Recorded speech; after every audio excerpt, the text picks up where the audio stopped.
जम्मू कश्मीर के अनंतनाग में सुरक्षा बलों और आतंकियों के बीच अब तक मुठभेड़ में 2 आतंकी मारे गए। जम्मू कश्मीर पुलिस के एक अधिकारी ने बताया कि अनंतनाग जिले में पोशक्रीरी इलाके में आतंकवादियों की मौजूदगी की सूचना मिली। घेराबंदी और तलाशी अभियान चलाया। इस दौरान आतंकवादियों ने सुरक्षा बलों पर गोलीबारी की, जिस पर जवाबी कार्रवाई हुई और मुठभेड़ शुरू हो गई। अब तक 2 आतंकी मारे गए। एडीजीपी कश्मीर ने ट्वीट कर बताया कि मारे गए आतंकियों की पहचान दानिश भट्ट उर्फ कोकब दूरी और बशारत नबी के रूप में हुई है। दोनों ही प्रतिबंधित आतंकी संगठन हिजबुल मुजाहिदीन से जुड़े हैं। दोनों 9 अप्रैल 2021 को एक टीए कर्मी सलीम की हत्या और 29 मई 2021 को 2 नागरिकों की हत्या में शामिल थे।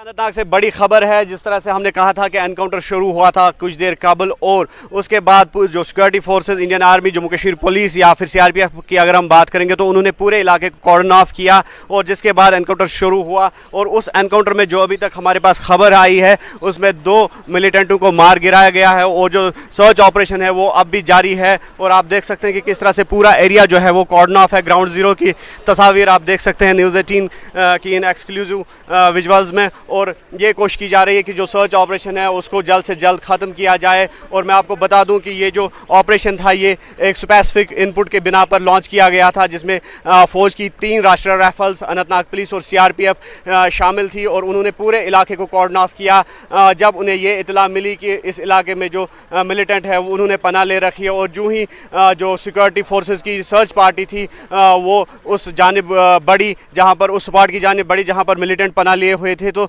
मिलिटेंटों ने सिक्योरिटी फोर्स पर फायरिंग की, जिसके बाद एनकाउंटर शुरू हुआ। और एक मुख्तसर सी झड़प के बाद जो एनकाउंटर था उसमें 2 जो मिलिटेंट हैं उनको मार गिराया गया। और आप देख सकते हैं इन एक्सक्लूसिव विजुअल्स में कि किस तरह से अभी भी जो एरिया है वो कॉर्डन ऑफ है। और ये कोशिश की जा रही है कि जो सर्च ऑपरेशन है उसको ख़त्म किया जाए। और ये भी कोशिश की जा रही है कि क्या वहाँ पर कोई और मिलिटेंट अगर मौजूद है तो ऑपरेशन जो है वो कंटिन्यू रहेगा। फिलहाल के लिए ग्राउंड जीरो से अनंतनाग पोशक्री से मुदस्सिर कादरी। झारखंड के धनबाद में डकैतों ने एक प्राइवेट फाइनेंस कंपनी में लूट की कोशिश की, जिसे नाकाम कर दिया गया। बैंक मोड़ थाना क्षेत्र में हथियार से लैस अपराधी फाइनेंस कंपनी के ऑफिस में घुसे, हथियार दिखाकर कर्मचारियों को बंधक बनाया। पुलिस को जैसे ही इसकी जानकारी मिली मौके पर पहुंची और मोर्चा संभाला। पुलिस की घेराबंदी देख अपराधियों ने फायरिंग की। जवाबी कार्रवाई में एक लुटेरा ढेर हो गया। पुलिस ने फिर दबिश दी और 2 लुटेरों को गिरफ्तार कर लिया। 2 भाग निकले।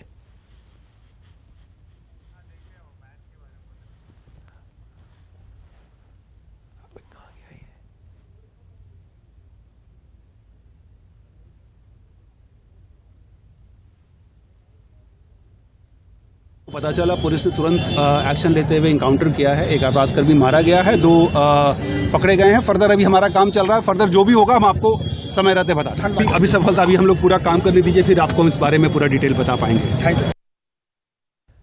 मदरसों के सर्वे पर जमीयत उलेमाए हिंद में 2 फाड़ हो गई है। जमीयत की बैठक में कमाल फारूकी ने सर्वे पर सरकार का समर्थन की बात कही। कमाल फारूकी ने कहा कि सर्वे को शांति से होने दें और सरकार का सहयोग करें। वहीं मौलाना अरशद मदनी कुछ और ही बोल रहे हैं। मदनी का कहना है सरकार मदरसों को बंद कराना चाहती है, सरकार मदरसों को देश विरोधी समझती है। मदनी के बयान के बाद जमीयत के फैसले पर सवाल उठने लगे। उधर all India Muslim personal law board के सदस्य कमाल फारूकी का कहना है कि उन्हें सरकार के साथ सहयोग करने में कोई दिक्कत नहीं है, लेकिन सरकार साफ करे कि उसकी नीयत में खोट नहीं है। यह सर्वे सिर्फ मदरसों के लिए क्यों है?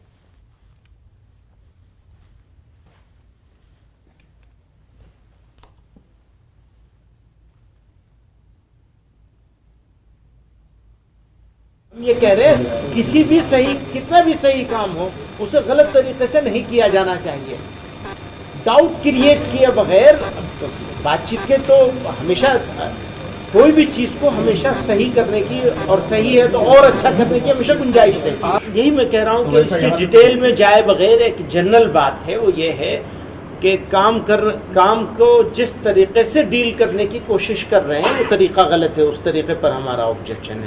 चाहे हमारी कंप्लायंसेस को लेकर नहीं है, हम लॉ अबाइडिंग सिटीजन हैं और हम कंप्लायंसेस के ऊपर जोर देते हैं कि जहाँ जहाँ भी जो अगर हमारे पास कहीं डेफिशिएंसीज हैं उनको दूर करना चाहिए हमको।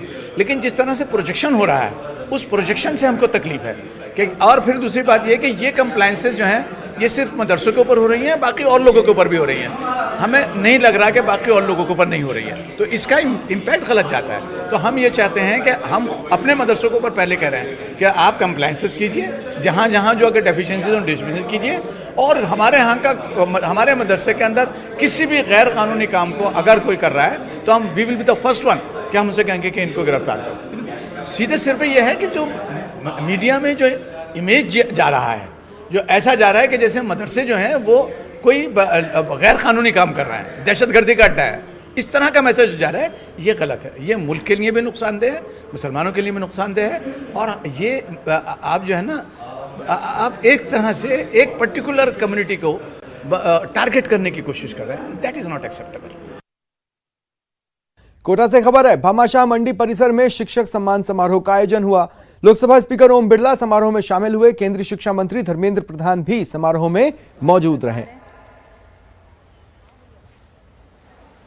गुप्ता साहब मल्टीपर्पज में अंग्रेजी की हम गुरुओं का पूजन का दिन है। हर शिष्य को दुनिया के अंदर चाहे कितना भी बड़ा व्यक्ति बन जाए, उसके जीवन के अंदर उसके व्यक्तित्व निर्माण से लेकर उसके जीवन के निर्माण में अगर सबसे बड़ी भूमिका है तो शिक्षक की है, और ये समर्पण शिक्षक का हमेशा गुरुओं के प्रति रहना चाहिए, ताकि गुरुओं की हमारी जो संस्कृति संस्कार है वो जीवंत रहे। कोटा की इस नगरी में स्वागत करता हूं।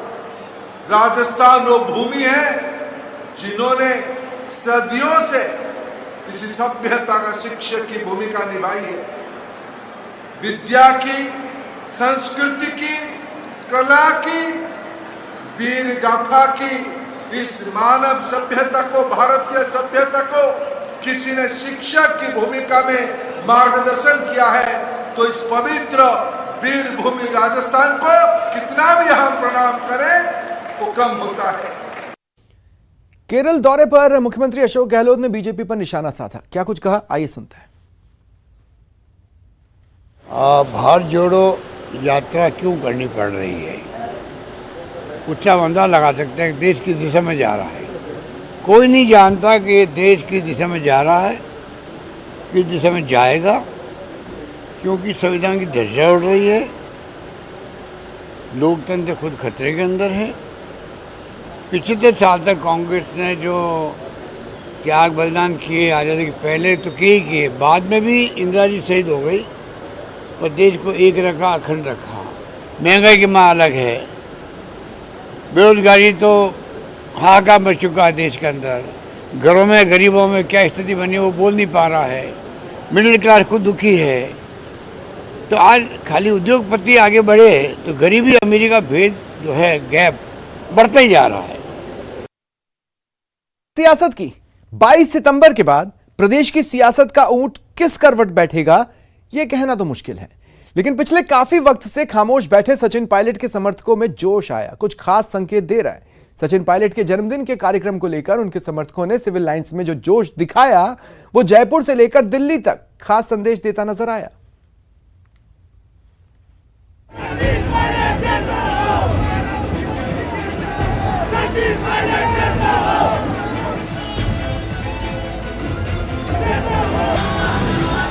ये होल्डिंग हटाए जा सकते हैं, लेकिन जो दिलों में जो लोगों के प्यार है सचिन पायलट जी को, जो दिलों में बसते हैं उसको मिटाया नहीं जा सकता। ये सचिन पायलट जी लोगों के दिलों में बस रहे हैं। शुभकामनाओं का सियासी संदेश।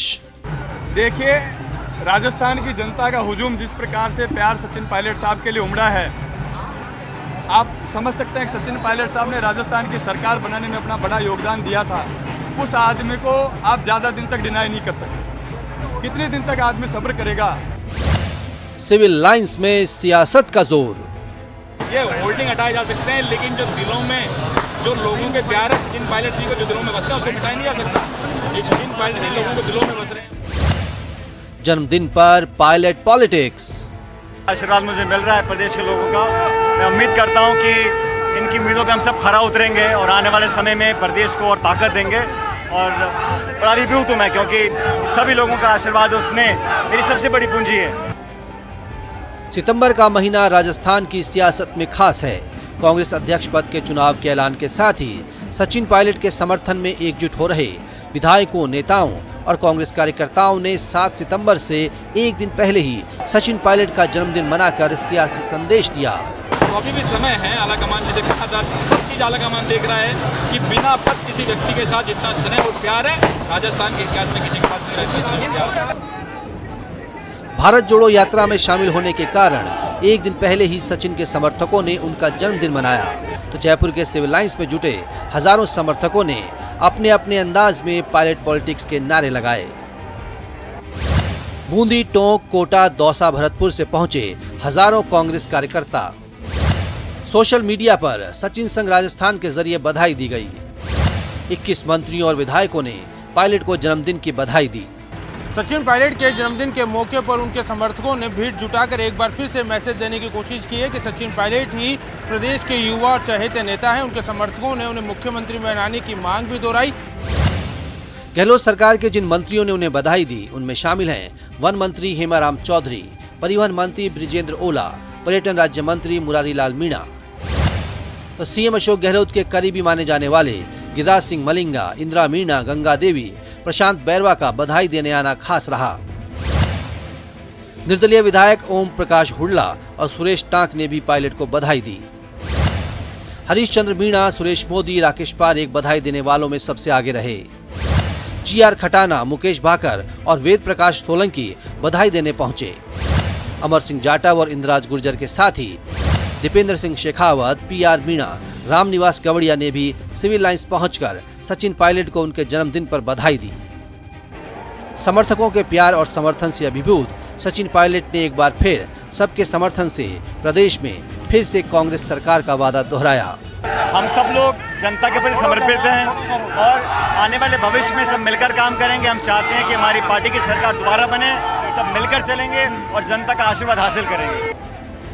प्रदेश के अलग अलग हिस्सों से आए नेताओं और उनके समर्थकों ने अलग अलग अंदाज में रंग दिखाया और पायलट को प्रधान बनाने की जोरदार वकालत की। 21 सीटों पे जब हमारी सरकार पार्टी आ चुकी थी, उस पार्टी को वापस 100 सीटों पे लाने का काम किया। उस व्यक्ति को आप कितने दिन तक घर बिठा के रखोगे? कहीं ना कहीं सब्र का बांध सबका टूटने वाला है। सिविल लाइंस स्थित सचिन पायलट का आवास अलग अलग बधाइयों के पोस्टर से भरा रहा। विधायक उन्हें बधाई देने पहुंचे, ये भी सियासी हलकों में चर्चा का विषय बना हुआ है। कैमरा पर्सन भवानी सिंह के साथ सचिन कुमार, न्यूज़ 18 जयपुर। 2024 को लेकर दिए गए सीएम नीतीश कुमार दिन भर व्यस्त रहे। उन्होंने विपक्षी पार्टियों के कई नेताओं से मुलाकात की, जिसमें सीपीएम महासचिव सीताराम येचुरी, सीपीआई महासचिव डी राजा, दिल्ली के सीएम अरविंद केजरीवाल शामिल हैं। सीताराम येचुरी से मुलाकात के बाद सीएम नीतीश ने कहा कि हम सब एक हैं। सोमवार को सबसे पहले दिल्ली में राहुल गांधी से मुलाकात। सोमवार को ही कर्नाटक के पूर्व सीएम कुमारस्वामी से मुलाकात। मंगलवार को सीपीएम महासचिव सीताराम येचुरी से मुलाकात। सीपीआई नेता डी राजा से मुलाकात। दिल्ली के मुख्यमंत्री अरविंद केजरीवाल से मुलाकात। हरियाणा के पूर्व सीएम ओम प्रकाश चौटाला से मुलाकात।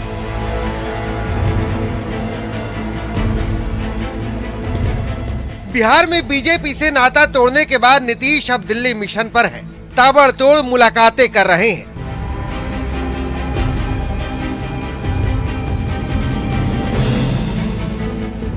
नीतीश कहते हैं कि पीएम पद का दावा नहीं है, पीएम पद के बारे में सोचते भी नहीं है, लेकिन प्रबल इच्छा है कि विपक्ष एकजुट हो, क्योंकि इसी में नीतीश की सियासत की आकांक्षा भी समाहित है। लोगों का हमारा कोई दावा नहीं, हमारी इच्छा यही है कि सब क्या बीजेपी के लिए अपना जो बातचीत करना नहीं, लेकिन एकजुट होकर आपका नाम प्रस्ताव में अगर आगे आया तो आप रिस्पॉन्सिबिलिटी लेंगे आप आगे कर लो। ये पहली बार नहीं है जब नीतीश कुमार महागठबंधन बनाने के लिए पसीना बहा रहे हैं। 2015 में भी उन्होंने कोशिश की थी, लेकिन तब वे सफल नहीं हो सके थे। बीजेपी नेता सुशील कुमार मोदी मानते हैं कि नीतीश का दिल्ली दौरा सियासी पर्यटन के अलावा कुछ भी नहीं है, क्योंकि नीतीश वो कारवां बनाने निकले हैं जो कभी साथ आ ही नहीं सकता। घूमेंगे क्या फर्क पड़ता है? क्या राहुल गांधी को अरविंद केजरीवाल स्वीकार करेंगे? क्या राहुल गांधी को ममता बनर्जी स्वीकार करेंगी? क्या केसीआर स्वीकार करेंगे? दिल्ली में आम आदमी पार्टी का मुकाबला किससे है? पंजाब में किससे है? कांग्रेस के साथ। सीपीएम का मुकाबला, लेफ्ट का मुकाबला केरल में किससे है? कांग्रेस के साथ है। टीएमसी जो है वो किससे लड़ रही है? तो इसलिए लोकसभा चुनाव में आपने देखा होगा कि बंगाल में भी बीजेपी 18 सीटें जीत गई। इधर नीतीश के पुराने रामचंद्र भी मानते हैं कि मौजूदा विपक्ष उन पंक्षियों की तरह है जिनके स्वभाव एक दूसरे से मेल नहीं खाते। वो विपक्षी एकता है या थोड़ा लोगों को खराब लगेगा कि पक्षी एकता में लगे हुए हैं। पक्षियों को जानते हैं ना, पक्षी में एकता हो सकती है क्या? कई पक्षी जो होता है जमीन पर है, कई पक्षी हवा में है, कोई पेड़ पर रहता है। पक्षियों के तरह तरह के भोजन होते हैं, कोई जल में रहता है। वही हाल है अपने देश में। जितनी पार्टियां विपक्ष इसको कहते हैं, पटना में ही आए तो थे, केसीआर आए, क्या हुआ जी? ऐसे में सवाल उठना लाजमी है कि क्या वाकई नीतीश विपक्ष को एकजुट कर पाएंगे? सवाल ये भी है कि नीतीश पीएम पद के दावेदार नहीं है तो दिल्ली के दंगल में दम दिखा क्यों रहे हैं? दिल्ली से अमितेश सिंह के साथ पटना से शैलेंद्र कुमार की रिपोर्ट।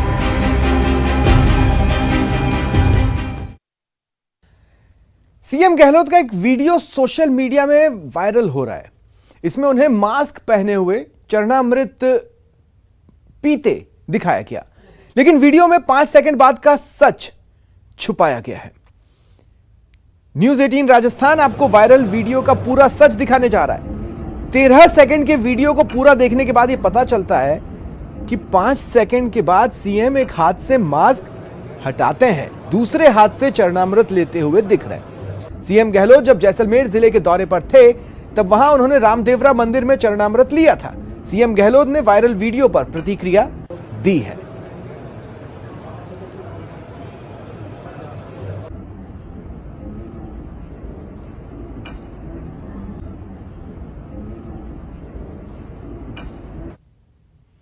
कहाँ से वीडियो ले आते हैं ये लोग, मुझे पता नहीं कहाँ से वीडियो लेके आ जाते हैं।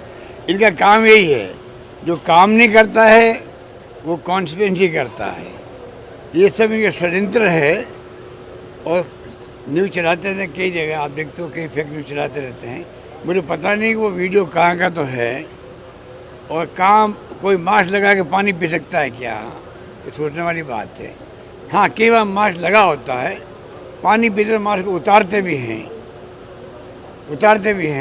और पता नहीं वो वीडियो कहाँ का वीडियो है। हो सकता है वीडियो जो बताया होगा, पानी पी रहा होगा, फिर ध्यान आया होगा, फिर हटा दिया होगा, मुझे ध्यान नहीं है।